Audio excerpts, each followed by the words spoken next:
Ok. Senhores conselheiros presidentes, senhor procurador, senhor advogado, doutor Sávio aqui presente, doutora Ana Paula, nossa secretária, bom dia para todos. Registro que eu, Francisca Marta de Souza, investida na função de presidente do conselho desse órgão de julgamento, conduzirei da forma regimental essa sessão de julgamento por videoconferência. Informo que as sessões de julgamento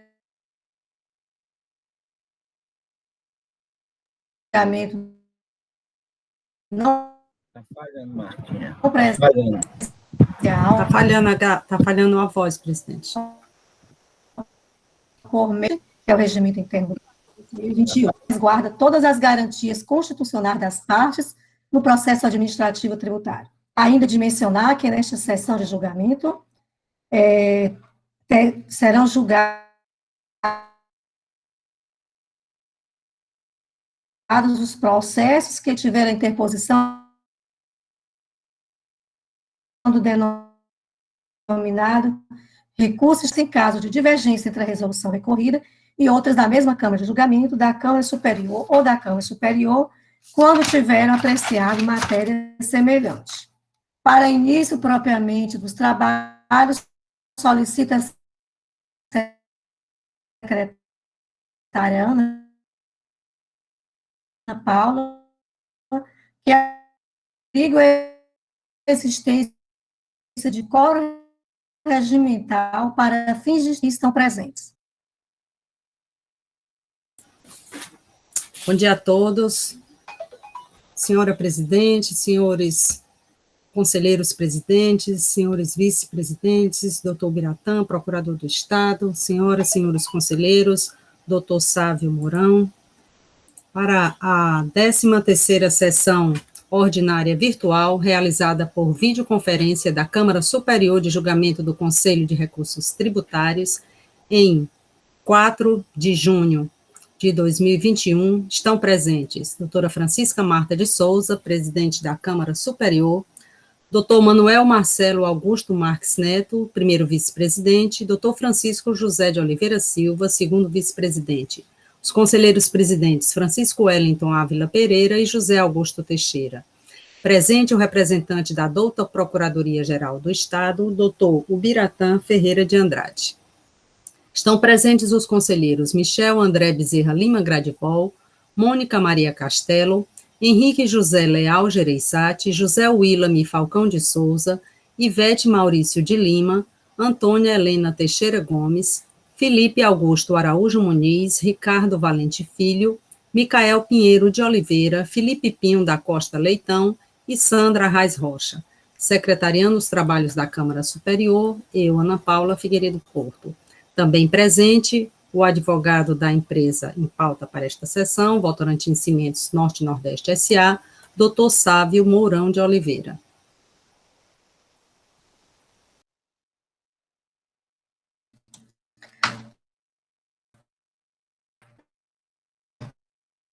Bom, verificado o quórum regimental, então dou por aberto oficialmente a presente sessão e passo a ordem do dia. Indago a secretária se dentre as resoluções que foram selecionadas, fazendo menção, então, às resoluções também. Foram enviadas para homologação as resoluções referentes aos processos de números 1137/2017, enviada pelo conselheiro Pedro Jorge Medeiros, e a resolução referente ao processo de número 1623/2012, da conselheira Ivete Maurício de Lima. Só, presidente. Bom, não tivemos nenhuma sugestão, né? Não. Então, fica nos termos da portaria por aprovada. Continuaremos nossa sessão com o julgamento dos processos pautados. Gostaria só de saber aqui das partes, doutor Biratã e doutor Sávio, porque eu estou verificando que os processos que estão em pauta é da mesma empresa, e os dois processos têm como ponto central gravitando em torno da decadência para obrigação acessória. Inclusive, a resolução paradigma é a mesma, ok? Então, doutor Biratã e doutor Sávio, indago se pode ser feito conjuntamente o relato, porque se aproveita a discussão para a decadência, e após, se houver alguma questão de ordem, algo a ser levantado, faremos o processo que foi indicado. Doutor Biratã, da sua parte, pode ser? Com certeza, presidente, sem problema nenhum. Ok. Doutor Sávio também? Também concordo, senhor presidente. Ok.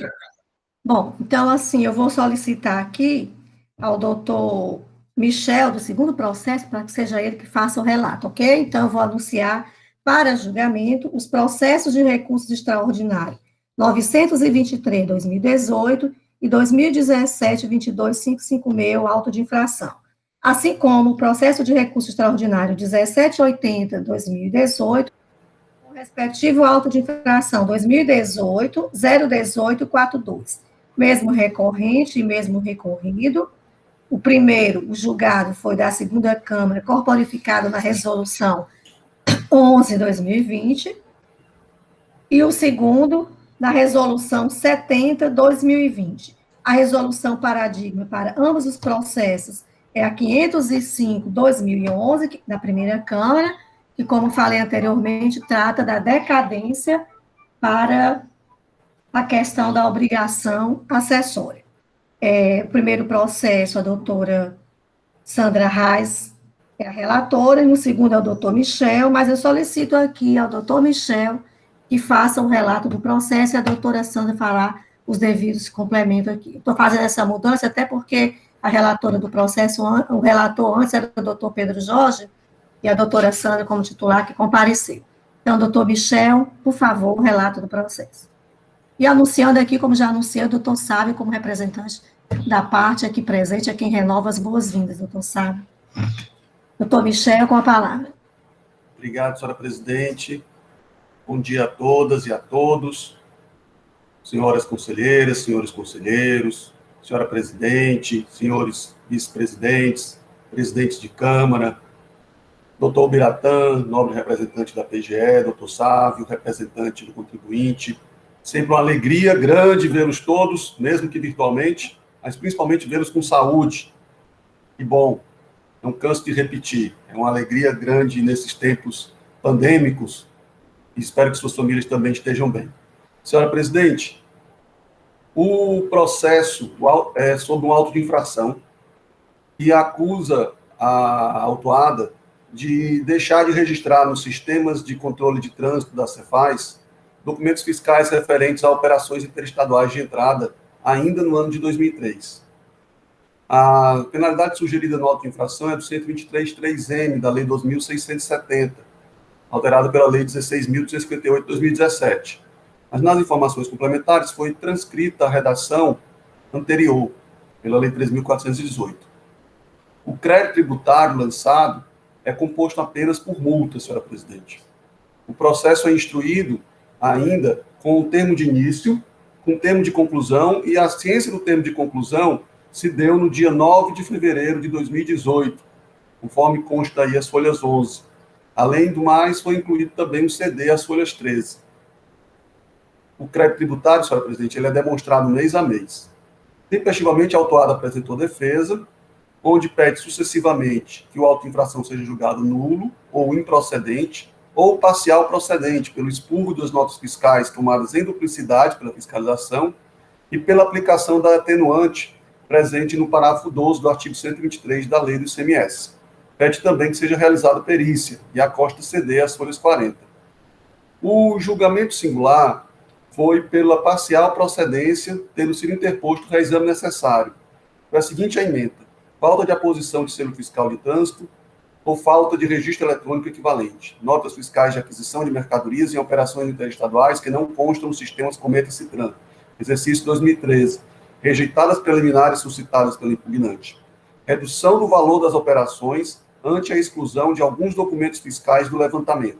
Decisão amparada no artigo 157 do regulamento do ICMS e artigo 173.1 do CTN.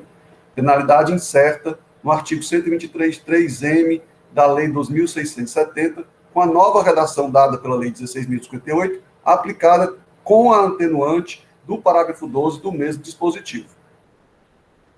Conformada com a decisão singular de parcial procedência, o contribuinte interpôs recurso ordinário, onde basicamente repetiu os mesmos pedidos exarados em sua petição impugnatória, incluindo aí o pedido da decadência parcial do crédito tributário, tendo em vista que o crédito se refere ao período de 2013 e a ciência do termo de conclusão se deu em 9 de fevereiro de 2018. A assessoria processual tributária emitiu parecer, onde manifestou-se favorável ao conhecimento tanto do recurso como do reexame, mas para negar-lhes provimento e confirmar a decisão de parcial procedência exarada em primeira instância. Contudo, a quarta Câmara de Julgamento, por meio da Resolução 70 de 2020, decidiu pela parcial procedência do feito fiscal, mas com o valor do crédito tributário diverso do apresentado no julgamento singular. Aí eu chamo a atenção para a ementa. Obrigação acessória, entrada interestadual com documento fiscal sem o selo de trânsito ou registro eletrônico equivalente. Infração aos artigos 157 e 158 do Regulamento do ICMS, penalidade incerta no 123.3m da Lei do ICMS, parcial procedência declarada em primeira instância, motivada pela exclusão de notas fiscais lançadas em duplicidade e pela aplicação do atenuante previsto no parágrafo 12, em relação às operações escrituradas na FD.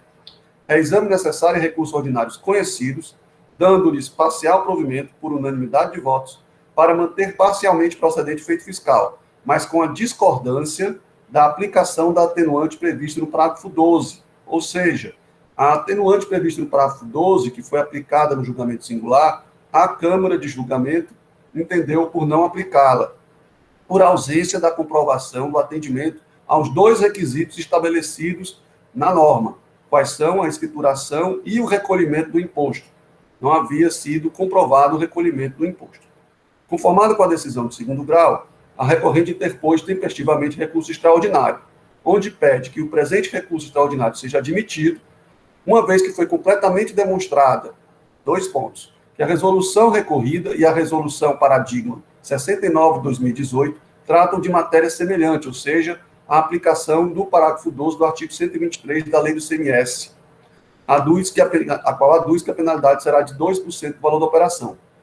Um outro ponto que entende a recorrente dará aso ao conhecimento do recurso ordinário é que a resolução recorrida e a resolução 505 de 2011 da primeira Câmara, que tratam de matéria semelhante, ou seja, a relação à aplicação da decadência em relação ao período de janeiro de 2013, sendo julgado totalmente improcedente a cobrança da multa na referida competência, ou seja, janeiro de 2013. Pede ainda que o feito fiscal seja julgado parcial procedente pela aplicação do 123, parágrafo 12, da Lei do ICMS e da declaração de decadência do crédito fiscal referente a janeiro de 2013. A presidência do CONAT, por meio do despacho 13 de 2021, com fulcro no artigo 107 da Lei do CONAT, decide pela admissibilidade do presente recurso extraordinário, apenas quanto à questão da decadência parcial, em razão de terem sido atendidos, quanto a este ponto somente, os requisitos exigidos no artigo 106 da mesma lei do CONAT. É o relatório, senhora presidente. Doutora Sandra, quer fazer alguma observação com relação ao seu processo? Pronto, pode... No meu caso, meu processo, o período de autuação foi de 1 de dezembro de 2012 a 12 de dezembro de 2012. A empresa ela apresenta a impugnação alegando que os períodos de janeiro a novembro de 2012 teriam sido alcançados pela decadência. Nesse meu caso, é só esse período aqui, de 1 de 12 de 2012 a 12 de 2012, né? Só isso acrescentei. A situação fática é a mesma, a posição de selo, paradigma é a mesma, isso. A questão da decadência, tudo da mesma forma do processo que foi relatado, não é isso? Só o período que é diferente. Só o período. Bom, então, vimos aqui o relato dos processos, passa a palavra ao nosso procurador, doutor Biratã Ferreira de Andrade. Bom dia a todos, senhora presidente, senhores conselheiros e conselheiras. Aqui, da mesma forma, o doutor Michel, também é uma satisfação encontrá-los todos com saúde, né, nesse período tão complicado que a gente tem vivenciado. Eu até comentava aqui que acho que da Cefaz mesmo, acho que só a Silvana, por uma ocasião das resoluções que ela veio deixar aqui em casa, mas assim, presencialmente, realmente, faz tempo que não os vejo, né? Mas, assim, de qualquer forma, ainda bem que a gente tem esse ambiente virtual para estar tendo esse contato, que é muito salutar. E o doutor, cadê? Eu não estou visualizando o advogado aqui, acho que é porque tem que abrir todas as janelas, né? Então, mas ele está presente, né? Doutor Sávio Mourão. Vai lá, no cantinho, doutor Sávio, está lá. Eu que não estava vendo. Bom dia, doutor Sávio. Um prazer, uma satisfação. Nunca mais ouvi na Câmara lá de julgamento, né? Uma satisfação encontrá-lo aqui na Câmara Superior. Bom, senhora presidente, senhores conselheiros, eu vou ser até mais objetivo aí, até do que os relatores, porque, assim, foi feito todo o relato aí pelo doutor Michel da questão do selo, e uma das questões que foram suscitadas pela parte também de divergência, só que essa outra questão eu não vou nem abordar, até porque não foi admitida pelo despacho da presidência. Então, basicamente, o que nós vamos discutir aqui, até porque o objeto da análise de recursos na Câmara Superior do recurso extraordinário é justamente pacificar, unificar jurisprudências divergentes, trata-se tão somente a questão da obrigação acessória, ou seja, a aplicação da decadência em relação ao descumprimento de obrigação acessória, onde, em tese, teríamos a possibilidade de aplicação do artigo 173.1 do CTN e do 150, parágrafo 4º do CTN. Então, assim, basicamente, né, assim, a gente fazendo uma síntese da síntese, é isso que nós temos aqui para analisar. E uma são dois processos, situação idêntica, sendo que a parte ainda arguiu uma outra divergência que não foi admitida, e na outra, acho que da doutora Sandra, ela só argui mesmo essa questão da decadência. Bom, essa matéria, na verdade, senhora presidente, senhores conselheiros, ela se encontra até, de certa forma, não, ela se encontra pacificada no âmbito das câmaras, pelo que eu tenho conhecimento, né? Se a gente for analisar bem, inclusive a decisão recorrida, melhor dizendo, a decisão que foi utilizada como paradigma, ela é a decisão, a resolução 505/2011, ou seja, ela foi lavrada no ano de 2011, onde talvez ainda existisse alguma especulação, algum questionamento, eu não sei, em torno da possibilidade de se aplicar o 150, parágrafo 4, em relação ao descumprimento de obrigações acessórias. Então, se percebe já de antemão que a decisão suscitada aqui como divergência é uma decisão bastante antiga. Eu digo isso porque, assim, eu desconheço jurisprudência recente desse CONAT que se alia um entendimento de outro dispositivo que não o 173.1 do CTN para a decadência relativa ao descumprimento de obrigação acessória. Então, assim, me parece assim, ser uma questão bastante tranquila. E, na verdade, essa tranquilidade ela decorre, já é uma ressonância, na verdade, das decisões do STJ, né? Porque, assim, se você for fazer uma pesquisa no âmbito da jurisprudência do STJ, você não vai encontrar absolutamente nenhuma, pelo menos eu não consegui localizar, ainda que antiga, que venha com o entendimento de aplicação de 150, parágrafo 4º do CTN. Até porque, como é ser disso, a obrigação acessória, ela não decorre de autolançamento, né? Ela ou seja, não há apuração e recolhimento antecipado do imposto. Então, assim, são situações que, essa sim, a do autolançamento, quando você apura, você recolhe, aí você teria em tese a aplicação de 150, parágrafo 4º. Então, na verdade, são situações verificáveis de ofício pela administração pública, que, como eu disse aqui, não se trata de autolançamento. Então, até porque, por esses motivos, é que nunca houve, assim, divergências, grandes debates em relação a essa questão entre um ou outro dispositivo que trata da questão da decadência nesses casos. E, assim, até aproveitando o ensejo, até fica, assim, até uma sugestão aí para a presidência, para todos que fazem o contencioso, né? dos próprios conselheiros, enfim, todos aqueles que realmente têm conduzido da melhor forma possível o contencioso administrativo tributário. Uma sugestão até seria, talvez, uma introdução na nossa legislação, alguma coisa nesse sentido, em relação à questão do recurso extraordinário, que essa jurisprudência, porque, assim, isso aí eu falo até espelhado na própria, digamos assim, condução dos processos de embargo de divergência do STJ. O que eu quero dizer? Porque os embargos de divergência no STJ são muito similares a esse recurso extraordinário, que é para unificar a jurisprudência, eles têm como referência para admissão a atualidade das decisões, ou seja, em tese, quando uma decisão suscitada como divergente é muito antiga, ela não serve, em tese, para suscitar divergência. Por quê? Porque, em tese, aquela decisão muito antiga já foi superada pelas mais recentes. Então, assim, se você não verifica nenhuma decisão recente contrária aos julgados, então, assim, isso, em tese, não suscita divergência. Agora, é claro, isso não há previsão na nossa norma, eu estou colocando apenas uma sugestão, até para otimizar, para poder azeitar a nossa máquina de julgamento, é que essas decisões que sejam objeto de divergência sejam decisões recentes, né? Justamente porque a finalidade é unificar a jurisprudência. Então, se toda decisão recente já são no mesmo sentido, aí você trazer uma decisão lá de 2011, 2005, realmente ela acaba não atendendo esse conteúdo. Mas fica aqui como sugestão, como eu disse aqui, não há nenhuma previsão nesse sentido, então o recurso está perfeitamente admitido, está corretíssimo, só fica aqui a sugestão para aperfeiçoamento dessa sistemática de admissibilidade. Tá?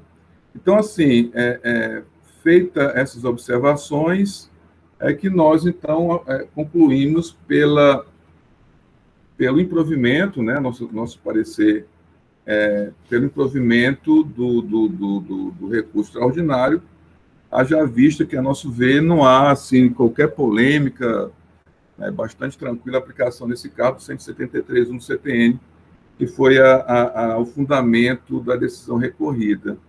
Então, em linhas gerais, são essas considerações, senhora presidente, senhores conselheiros, muito obrigado. Ouvimos aqui o nosso representante, devidamente anotada a sua sugestão, doutor Biratã, com certeza vai contribuir para a melhoria do nosso processo administrativo tributário. E na forma regimental, passa a palavra ao representante da parte, doutor Sávio Mourão. Bom dia a todos, né, os componentes desta Câmara Superior, senhora presidente, e também em especial aqui doutor Biratã, né, que já nos confrontamos juntos, né, nas mais variadas teses jurídicas, né, no seio da segunda Câmara, com muita alegria e aprendizado para a minha pessoa, né, e ao longo desses anos formando uma boa relação acadêmica, né, estrutural, jurídica, com o senhor, para mim foi um aprendizado e um grande prazer. Né, aos demais conselheiros também, que nós já acompanhamos nas demais câmaras, né, uns mais antigos, né, outros mais recentes, também é uma alegria ver a todos aqui bem e em paz. No que diz respeito à temática da nossa sustentação oral de hoje, nós defendemos a questão da decadência pelo 150, parágrafo 4º, pelos dois motivos em aspecto. No processo, no auto de infração 2017-22.556, foi aplicada a minorante da questão do selo, né, diminuindo a multa para 2%. Por quê? Porque nesse auto de infração houve tanto o pagamento quanto a escrituração das notas fiscais. Então, havendo o pagamento do imposto e a escrituração das notas fiscais, a parte entende que deva se aplicar o artigo 150, parágrafo 4º, e não o 173 nessa questão. Razão pela qual se suplica esta Câmara Superior, que em razão do pagamento e da escrituração, sejam aplicados dos dois a questão do 150, parágrafo 4º. Aí, nesse momento, nós apresentamos também uma questão de ordem. Jamais é a intenção do contribuinte questionar a admissibilidade feita pela presidência. Não é esse o ponto. A questão em tema, nesse momento, é tão somente uma questão de ordem.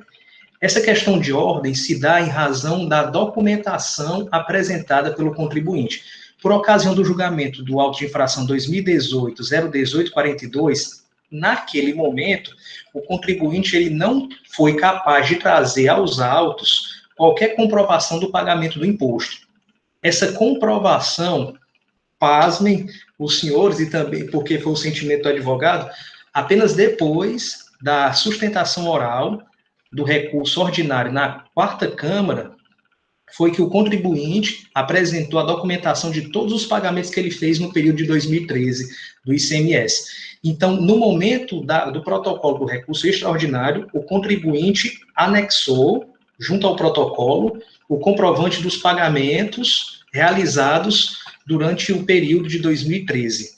Esse é provável que esteja já nos autos digitais, para apreciação de vossas senhorias. Caso não esteja apreciado, eu tomei o cuidado de mandar novamente aqui para o e-mail da Paulinha. Se for necessário, se já não estiver nos autos, né, ela poderia compartilhar com vossas senhorias. Eu mandei agora, Paulinho, não se assuste não, por favor. Certo? Então, o que o contribuinte quer nesse momento? Que por uma questão de ordem, em razão da verdade material, da documentação já acostada nos autos por ocasião do recurso extraordinário, que seja avaliado pelo princípio da verdade material, e novamente uma questão de ordem, jamais um questionamento ao recurso de admissibilidade, que seja aplicada a minorante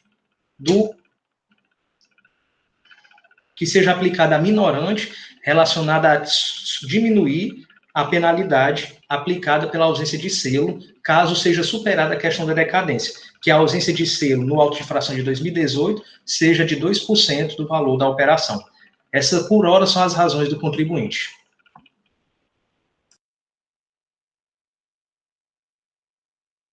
Doutor Biratã, eu ainda gostaria de manifestar-se com relação a essa questão de ordem trazida pelo representante da parte. Assim, senhor presidente, senhores conselheiros, assim, eu até entendo aí a colocação do doutor Sávio, só assim, que a gente, de fato, assim, esse não é, assim, isso aí acho uma coisa que está bem assente já nessa Câmara Superior, né, que esse é o momento da discussão das teses, das divergências. Então, assim, esse não é um momento propício para a revisão das matérias fáticas. Eu até entendo a posição do doutor Sávio, mas imaginem, digamos, se várias situações dessas fossem se acumulando com o tempo. Digamos assim, eu não tinha todos os elementos necessários na época, mas eu vou utilizar agora o momento do recurso extraordinário como um momento para revisão de fatos e provas. Eu tinha até a segunda instância para poder provar, justificar e demonstrar isso. Mas não tem problema não. Já tem um precedente lá dizendo o seguinte, que se quando da interposição do recurso extraordinário, por algum motivo, o recurso for admitido por alguma divergência, eu aproveito e peço uma reavaliação de provas. Então, assim, realmente geraria um verdadeiro caos e até, repito aqui, com todo respeito ao doutor Sávio Mourão, que eu, assim, tenho um respeito, assim, fantástico, né? Inclusive, ele tem um ar professoral lá, ele sempre cita muito a mitologia grega, o doutor Felipe aí concordando, né? Ele é um poeta, ele é um historiador, então, assim, é uma pessoa admirável. Mas, assim, o que eu quero colocar é que, nesse momento, nós temos que ser bem objetivos, dar os contornos apropriados a situação jurídica que está posta. Ou seja, nós estamos... Esse momento é um momento para analisar as divergências, né?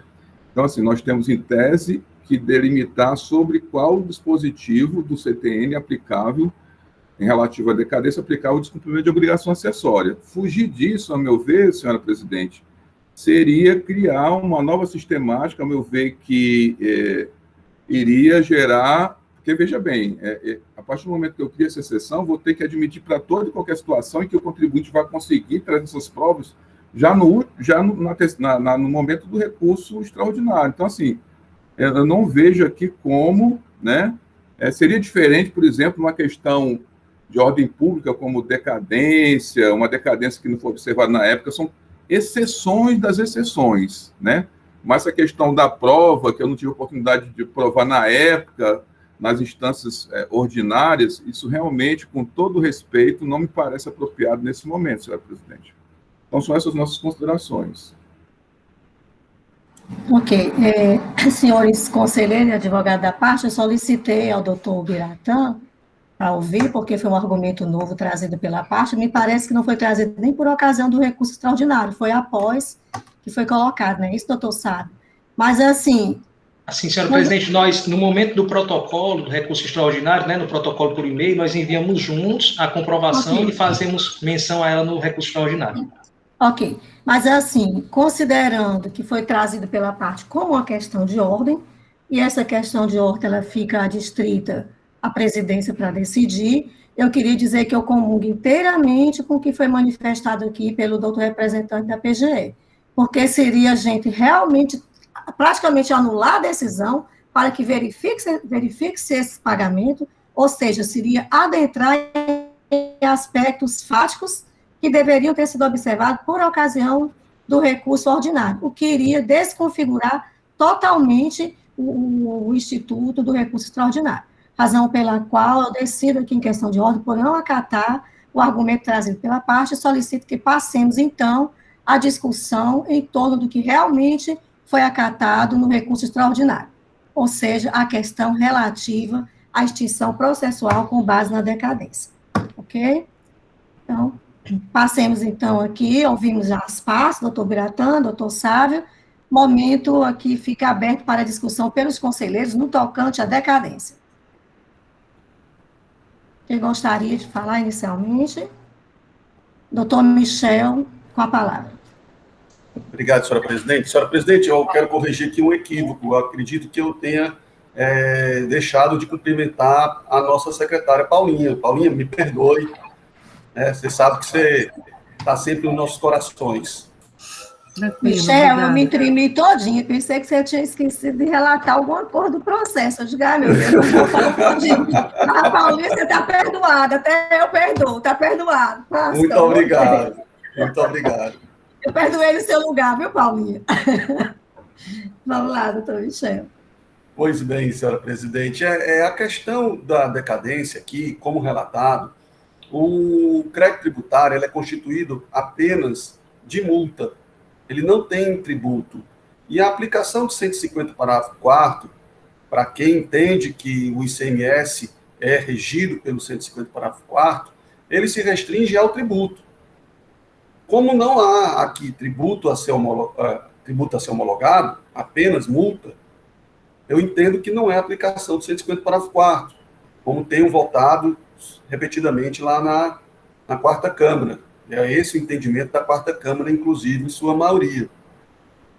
Então, senhora presidente, tendo em vista não haver nenhum tributo a ser homologado no crédito tributário aqui, sob análise, eu entendo que ele deve ser regulamentado pela regra geral, que é do 173, inciso 1, quanto à decadência, o que faz com que ele não tenha sido alcançado nenhuma parte do crédito, nem mesmo a de janeiro de 2013, pela decadência tributária.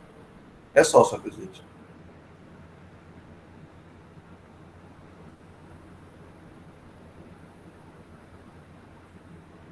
Está sem áudio, senhor presidente.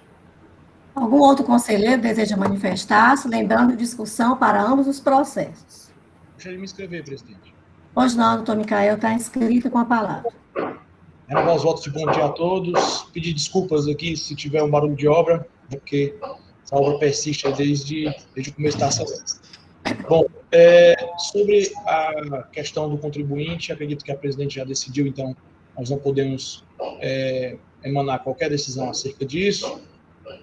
Sobre a questão da resolução paradigma da tarde de 2011, né? Eu gostaria só de trazer uma pequena experiência que o doutor Biratã falou da questão dos tribunais, né? Os embargos de divergência, realmente ele existe esse marco temporal, mas só trazer para vocês uma curiosidade, né? O STF, ele, em matéria tributária, sobre uma tese, o doutor Biratã com certeza deve conhecer, os demais advogados que trabalham na parte federal também devem conhecer, a ação de um texto de férias, hora extra, enfim, ação já pacificada há mais de 10 anos no Supremo Tribunal Federal, né?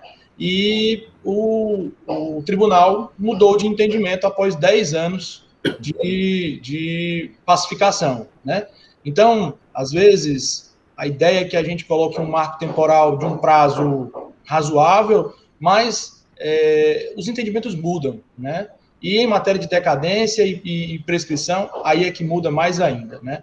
Porque os tribunais têm essa questão volátil mesmo, né? Então, é só para deixar esse caminho aberto também, presidente, porque por mais que seja uma resolução paradigma antiga e atualmente os julgados estão indo para outro lado, é importante sim que ela tenha, porque pode ser que quando acontecer nós vamos rechaçar, se for o caso, ou se houver uma mudança de entendimento, nós vamos ter também uma via para poder trazer essa discussão para a Câmara Superior. Até porque se nós não fizéssemos, né, o contribuinte não ia nem poder suscitar caso o entendimento mude, né, ia ter que esperar as câmaras voltarem a decidir diferente para poder subir, né, não ia ter material para o recurso extraordinário, né.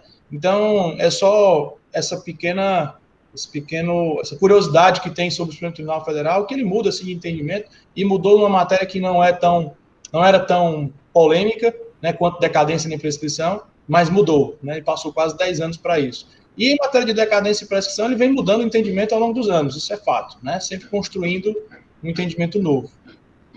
É só isso, presidente. Sobre a questão da decadência em si, o doutor Michel, realmente eu verifiquei os 2 autos de infração, realmente não há aqui cobrança, né, de imposto, somente de multa, tanto no primeiro quanto no segundo, né, o segundo 3.800.000, o primeiro o valor agora não me recordo, né. Entretanto, o contribuinte conseguiu, né, a atenuante para a redução, né, porque havia a exturação e havia o recolhimento a menor, né, se não tivesse feito, não tinha conseguido a redução no primeiro processo, mas eu entendo como a resolução recorrida. Por hora. Senhores, só lembrando aqui, eu pedi até aqui a ajuda do doutor Franzé, mas eu não consegui aqui entrar no nosso ementário de 2020, mas mesmo assim nós localizamos decisões que albergam aqui, o doutor Biratã falou, decisões recentes nesse sentido, exemplificando a 58/2020 e a 82/2020, que tratam de obrigação acessória, em que foi acatado o 1731 naquele só a título exemplificativo. Bom, algum conselho... Pois não? Não, presidente, é só assim também a título de contribuir com a discussão, que veja bem, quando coloca a sugestão a ser aperfeiçoada. Então, assim, guardados os devidos contornos, então, digamos que eu tenha decisões da Câmara Superior por unanimidade durante um bom tempo sobre aquela mesma matéria. E aí, se o objetivo da divergência do recurso é justamente unificar, então, assim, vai perdendo um pouco o propósito do recurso. Mas, assim, é uma questão a ser apenas estudada, debatida, é uma questão que está bem verdinha, mas eu coloco essas questões porque, assim, conhecendo da ânsia da presidenta no sentido de aperfeiçoar, né, os julgamentos, eu conheço a doutora Marta, sei que ela está sempre com ideias novas, querendo turbinar o contencioso. Então, assim, eu sempre jogo essas questões para ela poder justamente ir assimilando essas ideias e trabalhando e discutindo com os demais conselheiros. Mas é só mesmo a título de sugestão, senhora presidente. Não, uma sugestão super importante. Eu tive o cuidado até de testar aqui o nosso ementário, né? E nós vamos sair agora, depois do dia 20, com a segunda parte do ementário de 2020. E se vocês verificarem, eles trazem exatamente essa parte da decadência. Foi somente a título exemplificativo, doutor Biratã. E outra coisa também é que muitas vezes, assim, as pessoas pensam assim, o Supremo mudou. Mas, assim, tem que levar em consideração que muitas vezes a mudança de posicionamento, ela leva em consideração mudanças das leis, de normas, porque às vezes você olha só o inventário, só para como é que pode com o STF, em determinado momento, há 10 anos atrás, que o entendimento agora tem outro, mas porque ele já jogou sobre um novo postulado, sobre uma nova lei, aí vai mudando o entendimento. Aí, quando não há fato novo, geralmente não se muda. Só essa observação também, já que o doutor Micael fez essa observação. Obrigado. Biratã, só um parênteses. Você estava vendo esse mestrado ano passado. Não teve alteração, por exemplo, sobre a prisão de segunda instância, né? A combinação legal da Constituição é a mesma. E o STF, a composição, ele dá um entendimento diferente. e a fulminação legal continua igual na Constituição Federal e no Código de Processo Penal. Não houve alteração legislativa nenhuma, é só realmente mudança de entendimento. Né? Às vezes eles mudam. A prisão em segunda instância mudou pelo sim, depois 3 anos depois mudou pelo não, e agora o fluxo é colocado novamente em julgamento. Então, e não teve qualquer alteração desde 88 para cá. Né? O artigo 5º continua o mesmo. Mas é só para trazer essa curiosidade. Ok, vamos aqui ouvir a doutora Sandra, está com a mãozinha levantada ali, doutora Sandra. Bom dia, senhores presidentes, senhores conselheiros. Só a título de ilustração mesmo, que o minha presente demanda, aqui o valor foi só multa, realmente, e já é bem pacificado esse assunto, né, do desobrigação obrigação acessória, né, que se aplica o artigo 173, parágrafo 1º, que não tem pagamento de imposto, né. Eu queria só fazer uma anotação, a doutora Sandra, inclusive, já relatou, estou conferindo aqui. No processo da doutora Sandra, o período que está sendo solicitada a decadência é janeiro a novembro, não é isso? É, de janeiro a novembro de 2012. 2012. Do doutor Michel, qual período seria obrigado, doutor Michel? Só janeiro de 2013. Só janeiro de 2013. Ok. Então, posso colocar para votação, doutora Ivete? Estou vendo aqui a mãozinha da doutora Ivete. Só para ratificar realmente que a questão da decadência é sempre 1731, e no caso aí, mesmo que a gente parta da hipótese que o contribuinte recolheu todo o imposto e escriturou, o que não desconfiguraria a natureza da infração, continuaria sendo descumprimento de obrigação acessória. O que poderia levar era a aplicação de um atenuante, né? Atenuante que mudaria de 20% e iria para o 2%, que, nesse caso, pelo que eu entendi, não conseguiu a empresa comprovar que atendeu os requisitos para ter o benefício da atenuante. O que é que eu quero dizer com isso? Que não ia mudar a configuração da natureza da infração. Continuaria como descumprimento de obrigação acessória. Exatamente porque não apôs o selo fiscal de trânsito. Então, eu acho que não ia mudar nem mesmo que se a empresa tivesse comprovado antes. Só isso. Algum conselheiro ainda deseja manifestar-se? Então, não havendo, irei colher os votos. Vamos com o doutor Michel, foi o primeiro que relatou. Vou começar a votação aqui por ele. Doutor Michel, seu voto. Senhora presidente, eu voto por conhecer o recurso ordinário, ou extraordinário, perdão, mas para negar-lhe provimento e confirmar a decisão exarada pela 4ª Câmara de Julgamento. Ok. Doutor Micael. Com o relator, presidente. Doutor Ricardo Valente. Com o relator, presidente. Doutora Sandra, que vai votar nesse processo, no processo dela mesma. Com o relator, senhora presidente. Doutor Felipe Pinho. Com o relator, presidente. Felipe Muniz.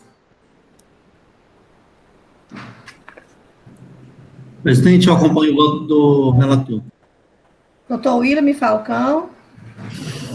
Acompanho o voto do relator, senhora presidente. Doutor Henrique Gereissati. Com o relator, senhora presidente. Doutora Helena Teixeira. Acompanho o voto do relator, presidente. Doutora Ivete Maurício de Lima. Com o relator, presidente. Doutora Mônica Castelo. Com o relator, presidente. Bom, penso que não esqueci ninguém, né? Bom, Ana Paula, unanimidade, né, Ana Paula? Sim, presidente. Decisão unânime pela confirmação da decisão recorrida. Ok.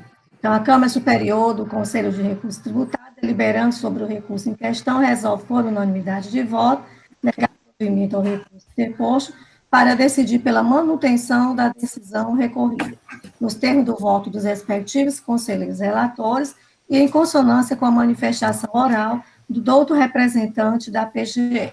Eis a decisão para ambos os processos. Presente conosco o doutor Sávio, a quem eu agradeço pela sua participação nessa sessão de julgamento. Desejo bom dia a todos e bons trabalhos, viu? Muito obrigada. Bom final de semana também. Bom dia, doutor. Bom dia, doutor Sávio. Saúde. Bem, amigo. Até mais. Saudade de Todos você. nós. Até a Igualmente. próxima, doutor Sávio. Até mais. Bom, senhores conselheiros, os 2 processos da pauta, né, foram julgados. Algum assunto geral? Eu queria só mandar um abraço a todos e a todos. Falamos em saudade no começo, né? Um assunto geral muito interessante, Filipinho, adorei, viu? Tô sentindo Já foi saudade. Filipinho, Tô sentindo saudade. Né? E também, assim, dizer que a nossa pauta aqui, depois dessa semana toda que nós tivemos sessão bastante acirrada, essa pauta foi um presente dos deuses para nós, né? Não que desmereça que tenha sido um assunto fácil, mas é aquilo que eu falei. É uma questão da decadência sempre interessante, e cada processo tem sua alma própria. Até uma questão de ordem dessa apareceu aqui num processo, né? Mas é muito interessante, a beleza desse colegiado é exatamente esse aprendizado que nós temos e toda essa dialética. Então, não tenho mais assunto geral, o meu abraço para todos, em especial para você, Felipe, que aqui o trouxe, e uma boa sexta-feira para todos e um bom final de semana. Obrigado, presidente. Obrigado. E esse abraço especial para mim realmente só fortalece para aquele você. que a senhora